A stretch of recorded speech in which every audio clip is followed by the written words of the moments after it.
পাচ্ছি। এই তো এখান থেকে হার্টের আওয়াজ হচ্ছে। পনিরটা আগে খেয়ে নি। হাই হাই, আওয়াজ আরো তীব্র হচ্ছে। এখানেই জেরি আছে, এক্ষুনি ওকে পাকড়াও করতে হবে আমাকে। এই তো আওয়াজ পেয়ে গেছি। এই তো হাই টম, দেখে ফেলেছি, ধরে ফেলি তোমাকে। এবার এইবার মজা দেখো।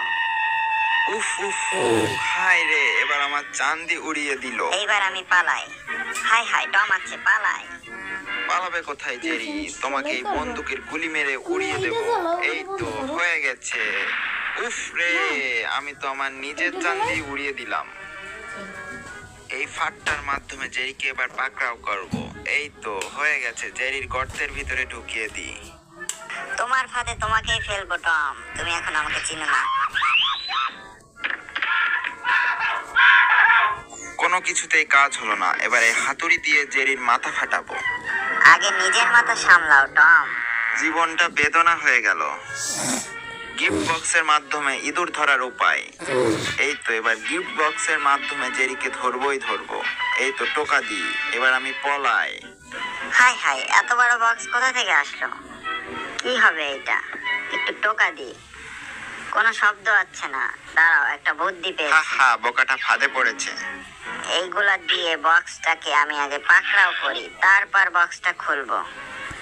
এই তো ঢুকছে না কেন? ভিতর থেকে কেমন জানি আওয়াজ হচ্ছে। হাই হাই, ঢোক ঢোক। ঢুকতেছে না। এই তো ঢুকেছে। এই তো এবার বক্সটাকে মাঝখান থেকে কেটে ফেলি। এই তো হয়ে গেছে। এবার দেখি তো কি হবে তা কে জানে। হাই হাই, এটা আমি কি করে ফেললাম? ভিতরে তো টম। এক্ষুনি একটা ডাক্তার প্রয়োজন। জেরিকে ধরতে গিয়ে আমার এই বেহাল দশা। হাই হাই, আরেকটা বুদ্ধি পেয়ে গেছি। সুন্দর ইঁদুরের মাধ্যমে জেরিকে পাকড়াও করতে হবে। এই তো রবট ইঁদুরটা ছেড়ে দিই এবং এইটা দেখে জেরি এর প্রেমে পড়ে যাবে এবং পরে জেরিকে পাকড়াও করব। ও সুন্দরী, চলো তোমার সাথে ডান্স করি। তুমি কোথায় চলে যাচ্ছ সুন্দরী? আমিও